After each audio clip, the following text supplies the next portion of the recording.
قرآن پاک کی سب سے لمبی آیت بھی ہے۔ اب اس آیت کا تھوڑا سا مفہوم میں آپ کو بتا دیتا ہوں۔ جو آیت نمبر 282 ہے اس میں مسلمانوں کا جو حکم دیا گیا ہے کہ جب آپس میں آپ معاہدے کرتے ہیں، کوئی لین دین کرتے ہیں تو اس کو لکھ دیا کرو اور اس پہ کوئی گواہ رکھ لیا کرو۔ اگر اب مرد آپ کو اویلیبل نہ ہوں تو خواتین جو ہے وہ 2 خواتین رکھ لیا کرو، اور گواہوں کے بارے میں بھی ان کو کہا گیا ہے کہ وہ جب گواہی کی نوبت آئے تو وہ حق سچ کی بات کریں۔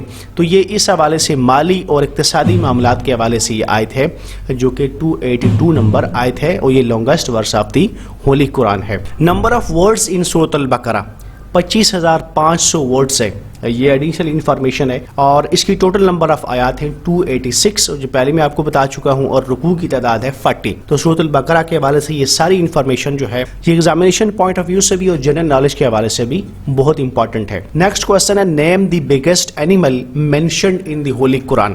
قرآن پاک میں سب سے بڑا جانور جس کا ذکر ہے وہ کون سا ہے؟ آپشن میں ہمارے پاس ہے ایلیفنٹ، سیکنڈ آپشن ہے lion, and third option is giraffe, اور اس سوال کا صحیح جواب ہے ایلیفنٹ۔ یعنی قرآن پاک میں جو جانور، جو سب سے بڑا جانور جس کا ذکر ہے اسے ایلیفنٹ کہتے ہیں، یعنی ہاتھی جسے کہتے ہیں، اور ایلیفنٹ کو عربی میں فیل کہتے ہیں۔ اور اگر آپ اس حوالے سے تھوڑا سا ذہن نشین کریں تو سورۃ الفیل جو آخری پارے میں موجود ہے، سورۃ الفیل الم تر کیف فعل ربک باصحاب الفیل، اور اس آیت مبارکہ میں اس تاریخی واقعے کا ذکر ہے کہ جب ابرہہ خانہ کعبہ کو گرانے کے ناپاک عزائم سے آیا تھا تو اللہ تعالیٰ نے ابابیلیں بھیج کر اس کا جو انجام کیا تھا، تو اس حوالے سے اس سورت کا نام سورۃ الفیل رکھا گیا ہے، یعنی ہاتھیوں والی سورت۔ یعنی اس میں اس واقعے کا ذکر ہے جو کہ ہاتھیوں کے لشکر کے ساتھ ابرہہ جو ہے وہ خانہ کعبہ کو گرانے کے لیے، اس کو تباہ کرنے کے ناپاک عزائم کے ساتھ آیا تھا۔ تو اس طرح یہ صورت اس کے ساتھ ایسوسیٹڈ ہے، اور اسی ایسوسیشن کے ساتھ آپ نے ذہن نشین کرنا ہے کہ elephant is the biggest animal which have been mentioned in the holy قرآن۔ اس کے علاوہ قرآن پاک میں جو سب سے اسمالسٹ اینیمل ہے جس کا ذکر ہے تو وہ ماسکیٹو یعنی مچھر ہے، تو مچھر کا ذکر بھی قرآن پاک میں موجود ہے۔ تو سب سے بڑا جانور ایلیفنٹ اور سب سے چھوٹا جانور ماسکیٹو یعنی مچھر ہے۔ نیکسٹ کوسچن ہے نمبر آف سورہ اسٹارٹ ود انا۔ قرآن پاک کی کتنی سورتیں ہیں جن کا آغاز انا سے ہوتا ہے؟ بہت امپارٹنٹ کوسچن ہے، بڑا انٹرسٹنگ کوسچن بھی ہے۔ آپشن میں ہمارے پاس ہے 3، آپشن بی ہے 4 اینڈ آپشن سی ہے 5، اور اس سوال کا صحیح جواب ہے 4۔ یعنی قرآن پاک کی 4 صورتیں ایسی ہیں جن کا آغاز انا سے ہوتا ہے۔ اب میں آپ کو یہ بھی بتا دیتا ہوں کہ وہ 4 صورتیں کون سی ہیں جن کا آغاز انا سے ہوتا ہے۔ پہلی صورت ہے سورۃ فتح، اور اس کا آغاز ہوتا ہے انا فتحنا لک فتحا مبینا۔ دوسری صورت ہے سورۃ نوح، اور اس کا آغاز ہوتا ہے انا ارسلنا نوحا الی قومہ۔ تیسری صورت اس کا آغاز انا سے ہوتا ہے وہ سورۃ القدر ہے، انا انزلناہ فی لیلۃ القدر۔ جبکہ چوتھی صورت ہے سورۃ الکوثر، انا اعطیناک الکوثر۔ تو اس طرح یہ 4 صورتیں قرآن پاک میں ایسی ہیں جن کا آغاز انا سے ہوتا ہے۔ اب کیسے آپ نے یاد کرنا ہے کہ 4 صورتیں ہیں جن کا آغاز انا سے ہوتا ہے؟ تو یہاں اگر آپ غور کریں تو میں نے لکھا ہے INNA، تو یہ 4 لیٹرز ہیں INNA انا۔ تو آپ نے ذہن نشین کرنا ہے کہ انا میں 4 لیٹرز ہیں، اور 4 ہی صورتیں قرآن پاک کی ہیں جو انا سے شروع ہوتی ہیں۔ How many surahs are called Musabbihat? another very beautiful question کہ قرآن پاک کی کتنی صورتیں جو ہیں وہ مسبحات کہلاتی ہیں؟ اب آپشن میں ہمارے پاس ہے 4، سیکنڈ آپشن ہے 5، اور آپشن سی ہے 6، اور اس سوال کا صحیح جواب ہے 6 سوراز آر کالڈ مسبحات۔ اب یہ سمجھنا بڑا ضروری ہے کہ what is مسبحات، مسبحات کسے کہتے ہیں؟ تو مسبحات نکلا ہے تسبیح سے، اور تسبیح کا مطلب ہوتا ہے حمد کرنا۔ یعنی قرآن پاک کی ایسی صورتیں جن کا آغاز اللہ تعالیٰ کی حمد و ثنا سے ہوتا ہے، اللہ تعالیٰ کی تعریف سے ہوتا ہے، ایسی صورتوں کو سورۃ المسبحات کہتے ہیں۔ تو قرآن پاک کی وہ 6 صورتیں جن کا آغاز جو ہے اللہ تعالیٰ کی حمد و ثنا سے ہوا ہے وہ سورہ ہے سورۃ الاسراء، سورۃ الحدید، سورۃ الحشر، سورۃ الجمعہ، سورۃ التغابن اور سورۃ الاعلی۔ جیسا کہ سورۃ الاسراء کا آغاز ہوتا ہے سبحان الذی اسری بعبدہ لیلا من المسجد الحرام الی المسجد الاقصی الذی بارکنا۔ اسی طرح سورۃ الاعلی اگر آپ دیکھیں تو اس کا آغاز ہوتا ہے سبح اسم ربک الاعلی۔ تو ایسی صورتیں جن کے آغاز میں ہی رب العزت کی حمد و ثنا کی جاتی ہے، اس کی تعریف کی جاتی ہے، تو ان صورتوں کو مسبحات کہتے ہیں، اور یہ نمبر آف مسبحات سورۃ دخول قرآن آر 6۔ نیم دی سورہ ان وچ اللہ از مینشنڈ 5 times۔ قرآن پاک کی وہ کون سی صورتیں ہیں جن میں اللہ جو ہے وہ 5 مرتبہ اس کا ذکر آیا ہے؟ آپشن میں ہمارے پاس ہے سورہ قریش، سورہ الحج، اور آپشن سی ہے سورہ الاحزاب، اور اس سوال کا صحیح جواب ہے سورہ الحج۔ یعنی سورہ الحج وہ قرآن کی صورت ہے جس میں اللہ لفظ جو ہے وہ منشن ہوا ہے 5 times، 5 مرتبہ۔ Who met with the Holy Prophet on first heaven؟ حضور پاک صلی اللہ علیہ وآلہ وسلم جب معراج کے لیے تشریف لے گئے تھے تو مختلف آسمانوں پر مختلف انبیاء سے، مختلف پیغمبروں سے ان کی ملاقات ہوئی تھی، تو پہلے آسمان پر ان کی ملاقات کس نبی سے ہوئی تھی؟ آپشن میں ہمارے پاس ہیں حضرت آدم علیہ السلام، آپشن بی ہے حضرت عیسیٰ علیہ السلام، آپشن سی ہے حضرت ابراہیم علیہ السلام، اور اس سوال کا صحیح جواب ہے حضرت آدم علیہ السلام۔ یعنی حضرت آدم علیہ السلام وہ پیغمبر تھے جو حضور پاک صلی اللہ علیہ وآلہ وسلم کو پہلے آسمان پر ملے تھے۔ اس کے علاوہ ہم دیکھ لیتے ہیں کہ بقیہ آسمانوں پر کون سے جو پیغمبر تھے جن سے آپ صلی اللہ علیہ وآلہ وسلم کی ملاقات ہوئی ہے۔ تو دوسرے آسمان پر حضرت عیسیٰ اور حضرت یحییٰ کی ملاقات ہوئی ہے، تیسرے آسمان پر حضرت یعقوب علیہ السلام سے ملاقات ہوئی، چوتھے آسمان پر حضرت ادریس علیہ السلام، پانچویں آسمان پر حضرت ہارون علیہ السلام، چھٹے آسمان پر حضرت موسیٰ علیہ السلام، اور ساتویں آسمان پر حضرت ابراہیم علیہ السلام تھے جن کی ملاقات رسول اکرم صلی اللہ علیہ وآلہ وسلم سے ہوئی ہے۔ اب ہم ان 7 آسمانوں اور ان سے ریلیونٹ جو پیغمبر ہے ان کو کیسے یاد کر سکیں کہ ہمیں رٹا لگانے کی ضرورت پیش نہ آئے، تو میں آپ کو ایک آسان سا نسخہ بتا دیتا ہوں۔ پہلے آسمان پہ جو ملے ہیں وہ حضرت آدم علیہ السلام ہیں، اور حضرت آدم علیہ السلام پہلے پیغمبر ہیں، تو اس طرح پہلے آسمان کے ساتھ ان کی ایسوسیشن بنتی ہے۔ اسی طرح حضرت ابراہیم علیہ السلام کو جد الانبیاء کہتے ہیں، تو وہ 7ویں آسمان پر ملے ہیں، تو پہلے اور 7ویں کو آپ اس طرح ایسوسیٹ کر لیں۔ اس کے بعد آتے ہیں دوسرے آسمان پر۔ دوسرے آسمان پر حضرت عیسیٰ اور حضرت یحییٰ یعنی 2 پیغمبروں کی ملاقات ہوئی ہے، آسمان بھی دوسرا ہے اور پیغمبر بھی 2 ہیں، حضرت عیسیٰ اور حضرت یحییٰ۔ اب ہم آ جاتے ہیں جناب 5ویں اور چھٹے آسمان پر۔ 5ویں آسمان پر حضرت ہارون اور چھٹے آسمان پر حضرت موسیٰ، اور یہ دونوں کیا تھے؟ آپس میں بھائی، تو اس طرح 5ویں اور چھٹے پہ کمبینیشن بھائیوں کا بن گیا۔ اب ہمارے پاس رہتے ہیں تیسرے اور چوتھے، تو اس طرح آپ نے فوکس ان دونوں کے اوپر کرنا ہے، تیسرے اور چوتھے کو زیادہ ایمفسس کرنا ہے۔ حضرت یعقوب علیہ السلام تیسرے پہ ملے تھے اور حضرت ادریس علیہ السلام چوتھے آسمان پہ ملے تھے، تو اس طرح اگر آپ 3 اور 4 کو تھوڑا سا ایمفسس کر لیں تو بقیہ کو آپ آسانی کے ساتھ ذہن نشین کر سکتے ہیں۔ تو اس طرح یہ 7 پیغمبر تھے جو حضور پاک صلی اللہ علیہ وآلہ وسلم سے معراج کے دوران مختلف آسمانوں پر جن کی ملاقات ہوئی تھی۔ when حضرت خدیجہ رضی اللہ تعالیٰ عنہ was died، حضرت خدیجہ جو پہلی امہات المؤمنین ہیں ان کی وفات کب ہوئی تھی؟ آپشن میں ہمارے پاس ہے 10th of Ramzan, option B is 12th of Ramzan, and option C is 14th of Ramzan, اور اس سوال کا صحیح جواب ہے 10th of رمضان، 10th نبوی۔ حضرت خدیجہ رضی اللہ تعالیٰ عنہ کی وفات ہوئی تھی رمضان المبارک کی 10 تاریخ کو اور 10 نبوی میں، تو یہ 10 کا کمبینیشن بڑا انٹرسٹنگ کمبینیشن بن رہا ہے، یعنی رمضان کی بھی 10 تاریخ تھی اور نبوی سال بھی 10 تھا، یعنی نبوت کا 10واں سال تھا، اور حضرت خدیجہ رضی اللہ تعالیٰ عنہ 65 سال کی عمر میں آپ کی جو ہے وہ انتقال ہوا تھا۔ حجان کے مقام پر آپ کو دفنایا گیا تھا۔ آپ کا تعلق جو تھا وہ قبیلہ بنو اسد سے تھا۔ یہ کوشچن بھی ایگزامینیشن میں آ چکا ہے کہ حضرت خدیجہ کا تعلق اس قبیلے سے تھا، تو آپ کا تعلق تھا قبیلہ بنو اسد کے ساتھ۔ Friend of Khadija Nafisa carried the message of نکاح، حضرت خدیجہ نے حضور پاک صلی اللہ علیہ وآلہ وسلم سے جو نکاح کرنے کے لیے جو میسج دیا تھا وہ ان کی ایک دوست تھی جن کا نام تھا نفیسہ، اس کے ذریعے سے آپ نے حضور پاک صلی اللہ علیہ وسلم کو نکاح کا میسج بھیجا تھا۔ اور جس وقت حضرت خدیجہ نے آپ صلی اللہ علیہ وسلم سے شادی کی تھی تو آپ کی عمر اس وقت 40 سال تھی، جبکہ حضور پاک صلی اللہ علیہ وآلہ وسلم اس وقت 25 سال کے تھے۔ How many surahs names are without dots, Quran پاک کی کون سی صورتیں ہیں جن کے نام میں کوئی نقطہ نہیں ہے؟ آپشن میں ہمارے پاس ہیں 4، 5 اینڈ آپشن 6۔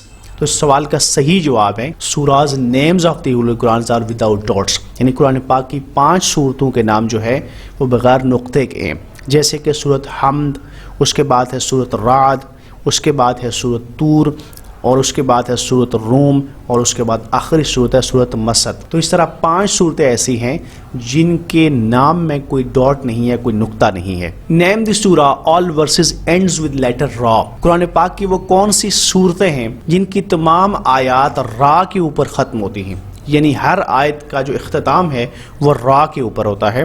تو آپشن میں ہمارے پاس ہے سورۃ کوثر، آپشن بی ہے سورہ دہر، اور آپشن سی ہے سورہ ہجر، اور اس سوال کا صحیح جواب ہے سورۃ الکوثر۔ انا اعطیناک الکوثر فصلی لربک وانحر ان شانئک ھو الابتر۔ تو ان کی 3 آیات ہیں، ان تینوں کا اختتام جو ہوتا ہے وہ لیٹر را سے ہوتا ہے۔ تو سورۃ الکوثر وہ آیت ہے جس کی ہر آیت کا اختتام را سے ہوتا ہے۔ اس کے ساتھ ساتھ وہ کون سی صورت ہے جس کا ہر آیت کا اختتام سین سے ہوتا ہے؟ تو سورۃ الناس ہے، قل اعوذ برب الناس مالک الناس الہ الناس۔ تو یہ وہ صورت ہے جس کے ہر آیت کا اختتام سین کے لیٹر سے ہوتا ہے، جبکہ وہ صورت جس کی ہر آیت کا اختتام یا سے ہو رہا ہے وہ سورۃ اللیل ہے۔ What was the age of Hazrat Ibrahim علیہ السلام at the time of his death, یعنی حضرت ابراہیم علیہ السلام کا وصال کتنی عمر میں ہوا، یا آپ کی عمر مبارک کل کتنی تھی؟ آپشن میں ہمارے پاس ہے 170 ایئرس، سیکنڈ آپشن ہے 175 ایئرس، اور تھرڈ آپشن ہے 180 ایئرس۔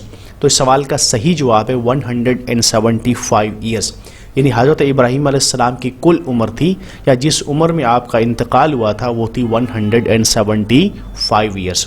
حضرت ابراہیم علیہ السلام کو ابراہیم خلیل اللہ بھی کہا جاتا ہے، فادر آف پرافٹس، جد الانبیاء بھی ان کو کہا جاتا ہے، اور آئیڈل ڈسٹرائر، یعنی بتوں کو توڑنے والا۔ تو یہ تینوں القابات جو ہے وہ حضرت ابراہیم علیہ السلام کے ساتھ منسوب ہیں، ابراہیم خلیل اللہ، جد الانبیاء، اور بتوں کو توڑنے والا۔ حضرت ابراہیم علیہ السلام کے ساتھ قوم کی انونشن بھی ہے، یعنی کنگھی جو ہے وہ آپ نے ایجاد کی تھی، اور آپ کا جو بریل پلیس ہے وہ ہے ہبرون، جو کہ یروشلم میں ہے۔ حضرت ابراہیم علیہ السلام کی فرسٹ وائف تھی حضرت سارہ، اور ان کے بطن سے تھے حضرت اسحاق علیہ السلام، جبکہ ان کی دوسری وائف تھی حضرت ہاجرہ، جن کے بطن سے حضرت اسماعیل علیہ السلام تھے۔ حضرت اسماعیل علیہ السلام کی پیدائش آپ کی ایسی عمر میں تھی جب آپ کی عمر کافی جو عمر رسیدہ تھے، اور آپ کو بچوں کی ہونے کی توقع نہیں تھی، لیکن اب اللہ تعالیٰ نے آپ کو جب بشارت دی، حضرت اسماعیل علیہ السلام کی ولادت ہوئی، اس کے بعد آپ کو حکم دیا گیا کہ حضرت ہاجرہ اور حضرت اسماعیل علیہ السلام کو وادی بطحا میں چھوڑ کے آئیں، جو اس وقت وہاں پہ کوئی آبادی نہیں تھی۔ پھر وہاں پہ وہ ان کو اللہ کے حکم کے مطابق وہاں پہ لے کے گئے۔ پھر حضرت اسماعیل علیہ السلام وہاں پہ جو ہے وہ پانی ان کی طلب ہوئی، تو وہ پانی کے لیے بےتاب تھے، تو حضرت ہاجرہ نے اس جگہ کا چکر لگایا تھا، صفا اور مروہ کا 7 مرتبہ۔ تو پھر یہاں سے ہی جو نبوت کا سلسلہ ہے وہ بنی اسرائیل سے بنی اسماعیل کی طرف منتقل ہوا۔ تو حضرت ابراہیم علیہ السلام سے ہی نبوت کا سلسلہ جو ہے وہ چینج ہوا تھا، بنی اسرائیل سے پھر بنی اسماعیل کی طرف آیا تھا، اور بنی اسماعیل سے پھر حضور پاک صلی اللہ علیہ وسلم اور آپ کی جو ہے وہ نسل آپ سے رواں ہے۔ تو اس حوالے سے حضرت ابراہیم علیہ السلام کو جد الانبیاء بھی کہا جاتا ہے، اور آپ یہ کہیں کہ حضرت ابراہیم علیہ السلام سے ہی یہ دونوں نسلیں جو نبوت کے سلسلے ہیں یہ سٹارٹ ہوتے ہیں، تو یہ بیجا نہ ہوگا۔ حضرت ابراہیم علیہ السلام کی قوم پر مشروع کا عذاب بھی آیا تھا۔ What was the age of حضرت نوح علیہ السلام at the time of his death؟ انتقال کے وقت حضرت نوح علیہ السلام کی عمر کتنی تھی، یا حضرت نوح علیہ السلام کا انتقال کس عمر میں ہوا تھا؟ تو آپشن میں ہمارے پاس ہیں 950 ایئرس، سیکنڈ آپشن ہے 960 ایئرس، جبکہ تھرڈ آپشن ہے 970 ایئرس۔ اور سوال کا صحیح جواب ہے 950 ایئرس، یعنی حضرت نوح علیہ السلام نے 950 سال یا 950 سال کی عمر میں آپ کا انتقال ہوا تھا۔ آپ کو پری ڈیسیسر بھی کہتے ہیں، نجیب اللہ کے نام سے بھی آپ کو کہا جانا جاتا ہے، جبکہ شیخ الانبیاء بھی کہا جاتا ہے۔ تو حضرت نوح علیہ السلام کے ساتھ جو القابات ہیں، شیخ الانبیاء، نجیب اللہ یا پری ڈیسیسر، یہ سارے کے سارے القابات حضرت نوح علیہ السلام کے ساتھ منسوب ہیں۔ آپ کو جو نبوت ملی تھی وہ 40 سال کی عمر میں ملی تھی، جبکہ حضرت نوح علیہ السلام کی کشتی کا واقعہ بڑا مشہور ہے، اور ان کی جو کشتی تھی اسے آرک آف نوح کہتے تھے۔ اس کشتی کی جو لمبائی اور چوڑائی تھی وہ 40 بائی 100 یارڈز تھی، یعنی 40 یارڈز یہ لمبائی میں تھی اور 100 یارڈز یہ width میں تھی یا اس کی چوڑائی تھی. اور آرک آف نو جو تھی یا حضرت نوح علیہ السلام کی جو کشتی تھی یہ جودی پہاڑ کے اوپر جو کہ ترکی میں واقع ہے وہاں جا کر یہ رکی تھی. اور حضرت نوح علیہ السلام کی قوم پر جو عذاب آیا تھا, جو بارش کا عذاب آیا تھا, وہ تقریباً 6 مہینے تک مسلسل بارش ہوتی رہی تھی. اور اس بارش کے نتیجے میں حضرت نوح علیہ السلام کی قوم جو ہے وہ تباہ ہو گئی تھی. اور وہ 80 لوگ جو حضرت نوح علیہ السلام کے ساتھ اس کشتی میں سوار ہو کے جو ہے وہ محفوظ رہے تھے, جبکہ باقی جو ان کی قوم تھی وہ تباہ و برباد ہو گئی تھی. How many صحیفیز were revealed to حضرت ادریس علیہ السلام؟ حضرت ادریس علیہ السلام پر کل کتنے صحیفے نازل ہوئے تھے؟ آپشن ہمارے پاس ہیں 25, سیکنڈ آپشن ہے 30 اینڈ تھرڈ آپشن از 35. اور اس سوال کا صحیح جواب ہے 30. یعنی حضرت ادریس علیہ السلام پر کل 30 صحیفے نازل ہوئے تھے. حضرت ادریس علیہ السلام اسٹرانومی کے ایکسپرٹس یعنی فلکیات کے امور کے ماہر سمجھے جاتے تھے, اور وہ فرسٹ تھے جو کہ لکھنا جانتے تھے یا جنہوں نے لکھنا جو ہے وہ سیکھا تھا. اور اس کے علاوہ انہوں نے 180 شہر آباد کیے تھے. نیم دی فرسٹ رائٹر آف وحی ان قریش, یعنی قریش میں سب سے پہلے کاتب وحی کون تھی یا سب سے پہلے وحی کس نے لکھی تھی؟ آپشن میں ہمارے پاس ہیں حضرت عبد الرحمن بن عوف رضی اللہ تعالیٰ عنہ, حضرت زید بن ثابت رضی اللہ تعالیٰ عنہ, اور حضرت عبداللہ بن زبیر رضی اللہ تعالیٰ عنہ. اور اس سوال کا صحیح جواب ہے کہ قبیلہ قریش میں جو فرسٹ کاتب وحی تھے یا فرسٹ رائٹر آف وحی تھے وہ حضرت زید بن ثابت رضی اللہ تعالیٰ عنہ. تو پہلے کاتب وحی ہونے کا اعزاز حضرت زید بن ثابت رضی اللہ تعالیٰ عنہ کو حاصل ہے. اس کے ساتھ ساتھ جو آخری کاتب وحی تھی, یہ کوسچن بھی ایگزامینیشن میں آ جاتا ہے, تو میں آپ کو بتا دیتا ہوں کہ آخری کاتب بھی حضرت ابی بن کعب تھی جو کہ لاسٹ رائٹر آف وحی تھے. What was the age of حضرت یوسف علیہ السلام when he was thrown in well by his brothers؟ جب حضرت یوسف علیہ السلام کو ان کے بھائیوں نے کنویں میں ڈالا تھا تو اس وقت ان کی عمر مبارک کیا تھی؟ آپشن میں ہمارے پاس ہے 10 ایئرس, سیکنڈ آپشن ہے 12 ایئرس, اور تھرڈ آپشن ہے 15 ایئرس. تو اس سوال کا صحیح جواب ہے کہ 15 ایئرس. یعنی حضرت یوسف علیہ السلام کو جب اپنے بھائیوں نے کنویں میں ڈالا تھا تو اس وقت وہ صرف 15 سال کی عمر کے تھے. A Muslim male is wrapped in dressed sheet. جب ایک مسلمان کا انتقال ہوتا ہے تو اس کے جسد خاکی کو یا اس کی ڈیڈ باڈی کو کتنے کپڑوں میں لپیٹا جاتا ہے؟ یعنی مسلمان جو میل ہوتا ہے اس کے کفن میں کل کتنے کپڑے ہوتے ہیں یا کتنے حصے ہوتے ہیں؟ آپشن اے ہے 2, آپشن بی ہے 3 اینڈ آپشن سی ہے 5. اس سوال کا صحیح جواب ہے کہ جو میل مسلم ہوتا ہے اس کا کفن 3 کپڑوں کے اوپر مشتمل ہوتا ہے, جبکہ جو فیمیل یا ویمن مسلم ہوتی ہے اس کا کفن 5 کپڑوں پہ مشتمل ہوتا ہے. یعنی فیمیل کے کپڑے جو ہے وہ زیادہ ہوتے ہیں میل کی نسبت, 3 جو ہے وہ میل میں ہوتے ہیں اور فیمیل میں 5 ہوتے ہیں. مردوں کے 3 کپڑے ہوتے ہیں کفن کے, جبکہ خواتین کے 5 کپڑے ہوتے ہیں. دی فرسٹ نماز جنازہ performed by holy prophet was that of, یعنی حضور پاک صلی اللہ علیہ وآلہ وسلم نے پہلی نماز جنازہ کس خوش قسمت شخص کی پڑھائی تھی؟ ہمارے پاس آپشن ہے فروا بن عمر رضی اللہ تعالیٰ عنہ, اسد بن زرارہ رضی اللہ تعالیٰ عنہ, ان کلثوم بن الحدم رضی اللہ تعالیٰ عنہ. اور اس سوال کا صحیح جواب ہے حضرت اسد بن زرارہ رضی اللہ تعالیٰ عنہ. وہ خوش قسمت انسان تھے جن کی نماز جنازہ حضور پاک صلی اللہ علیہ وسلم نے پہلی مرتبہ پڑھائی تھی. نیم دی فرسٹ نماز ٹو بی میڈ فرض, اس پہلی نماز کا نام بتائیے جو کہ فرض ہوئی تھی. دیٹ واز فجر اور تہجد اور اشراق. اور اس سوال کا صحیح جواب ہے تہجد, جو بعد میں جس کو نفل کیا گیا. یعنی پہلے جو نماز فرض ہوئی تھی وہ تہجد تھی, لیکن بعد میں اس کو نفل کا درجہ دیا گیا, تو اس طرح پہلی فرض ہونے والی نماز تہجد تھی. How many doors are there in the Masjid Haram? مسجد حرام میں کل کتنے دروازے ہیں؟ بہت امپورٹنٹ کوسچن ہے, کافی دفعہ ایگزامینیشن میں ریپیٹ ہو چکا ہے. آپشنز میں ہمارے پاس ہیں 20, 25 اینڈ 30.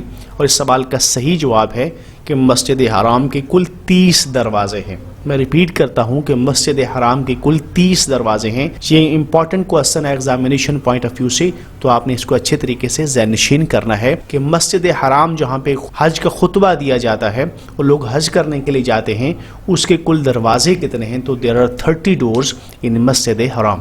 نیم دی فرسٹ مجدد آف اسلام, اسلام کے پہلے مجدد کون تھے؟ آپشن میں ہمارے پاس ہیں حضرت عمر بن عبدالعزیز, آپشن بی ہے ولید بن ملک, اور آپشن سی ہے حضرت ابو ذر غفاری رضی اللہ تعالیٰ عنہ، اور اس سوال کا صحیح جواب ہے حضرت عمر بن عبدالعزیز، یعنی حضرت عمر بن عبدالعزیز رضی اللہ تعالیٰ عنہ کو فرسٹ مجدد آف اسلام تصور کیا جاتا ہے یا مانا جاتا ہے۔ حضرت عمر بن عبدالعزیز بنو امیہ کے حکمران تھے، اور آپ کا جو دور حکومت ہے وہ 720 سی ای سے لے کر 717 سی ای 2.5 سال کے عرصے پر محیط ہے۔ آپ سے پہلے کے جو حکمران تھے وہ ان کا نام تھا سلمان بن عبد الملک، اور آپ کے بعد جو حکمران آئے ہیں اس کا نام تھا یزید دوم۔ 682 میں آپ کی پیدائش مدینہ منورہ میں ہوئی تھی، جبکہ آپ کا وصال 720 میں ہوا، تو اس طرح کل 38 ایئرس جو ہے وہ آپ نے عمر پائی، اور آپ کا جو دور حکومت تھا وہ 2.5 سال یعنی 30 منتھس کے اوپر بیس کرتا تھا۔ تو حضرت عمر بن عبدالعزیز کو فرسٹ مجدد تسلیم کیا جاتا ہے، اور ان کا دور حکومت جو ہے وہ 717 سے لے کر 720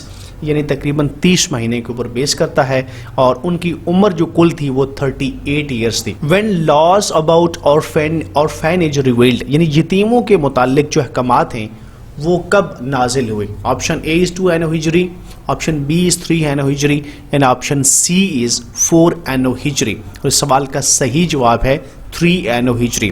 When laws about zina revealed زنا کے متعلق احکامات کب نازل ہوئے؟ آپشن اے از 2 اینو ہجری، آپشن بی از 3 اینو ہجری، اینڈ آپشن سی از 5 اینو ہجری، تو اس سوال کا صحیح جواب ہے 5 اینو ہجری۔ 5 اینو ہجری میں زنا کے متعلق احکامات نازل ہوئے تھے، 3 ہجری میں یتیموں کے متعلق احکامات نازل ہوئے، اور 5 ہجری میں زنا کے متعلق احکامات نازل ہوئے۔ When wine was prohibited یعنی شراب کب ممنوع قرار دی گئی؟ یہ بھی بڑا امپورٹنٹ کوسچن ہے، اور کافی دفعہ ایگزامینیشن میں یہ بھی پوچھا جا چکا ہے۔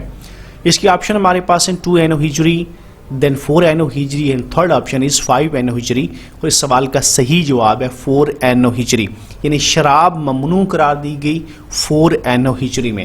تو یتیموں کے متعلق احکامات ہم نے پڑھے ہیں 3 ہجری میں، زنا کے متعلق احکامات آئے 5 اینو ہجری میں، اور شراب جو ہے وہ ممنوع یا حرام قرار دی گئی 4 اینو ہجری میں۔ تو یہ جو ایئرز آف دیز آرڈرز ہیں یہ بہت امپورٹنٹ ہے ایگزامینیشن پوائنٹ آف ویو سے۔ When battle of Badr was fought جنگ بدر کب لڑی گئی؟ آپشن میں ہمارے پاس ہے 2 ہجری، آپشن بی از 4 ہجری، اینڈ آپشن سی از 5 ہجری، اور اس سوال کا صحیح جواب ہے 2 اینو ہجری، یعنی جنگ بدر جو ہے وہ 2 ہجری میں لڑی گئی۔ رمضان المبارک کی 17 تاریخ کو جنگ بدر کا آغاز ہوا تھا، اور اینو ڈومینی میں اگر بات کریں تو 624 اینو ڈومینی جو وہ سال بنتا ہے جب جنگ بدر لڑی گئی تھی۔ تو یہ دونوں چیزیں آپ کو یاد ہونی چاہیے، اینو ہجری بھی اور اینو ڈومینی، یہ دونوں ہی آپ کو یاد ہونی چاہیے۔ 2 اینو ہجری تھی جبکہ 624 اینو ڈومینی تھی۔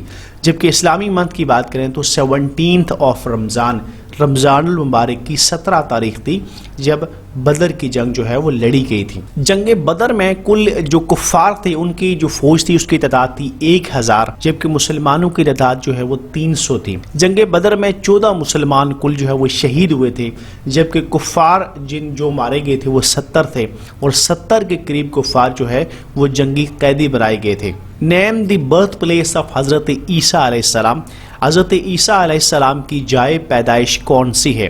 آپشن اے ہے خانہ کعبہ، آپشن بی ہے بیت اللحم، اور آپشن سی ہے ایران، اور اس سوال کا صحیح جواب ہے بیت اللحم، یعنی یہ اسرائیل میں پائی جاتی ہے جگہ بیت اللحم، وہاں پہ حضرت عیسیٰ علیہ السلام کی پیدائش ہوئی تھی، اور حضرت عیسیٰ علیہ السلام حضرت یحییٰ علیہ السلام کے کزن تھے، یعنی چچا زاد تھے، اور پیشے کے اعتبار سے حضرت عیسیٰ علیہ السلام کارپینٹر تھے، یعنی بڑائی کا کام کرتے تھے۔ ان وچ سورہ آف ہولی قرآن غار سور is mention, very important question, کہ قرآن پاک کی کس صورت میں غار سور کا ذکر ہے؟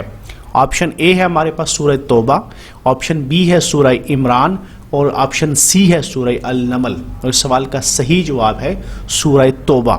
یہ سورہ توبہ میں غار سور کا ذکر ہے۔ اس کو ریپیٹ کر دیتا ہوں میں کہ قرآن پاک کی سورہ توبہ میں غار سور کا ذکر ہے۔ That comes to the end of this session۔ آج کا سیشن اپنے اختتام کو پہنچا۔ جاتے جاتے آپ سے ریکویسٹ کروں گا کہ میرے channel the study of MCQs کو سبسکرائب کریں اور بیل آئیکن کو پریس کریں تاکہ آپ کو آنے والی ویڈیوز کی اپڈیٹس ملتی رہیں۔ اس کے ساتھ ساتھ مجھے اپنے فیڈ بیک سے بھی ضرور آگاہ کیجیے گا کہ میری جو انفارمیشن ہے، جو نالج ہے، آپ کو کیسا لگا اور کیا مزید چیزیں آپ اس میں ایڈ کرنا چاہتے ہیں۔ مجھے آپ کے فیڈ بیک کا انتظار رہے گا۔ ملتے ہیں کسی نئے سیشن میں نئے ٹاپک کے ساتھ، نئی انفارمیشن اور نالج کے ساتھ۔ اپنا بہت سارا خیال رکھیے گا۔ اللہ حافظ۔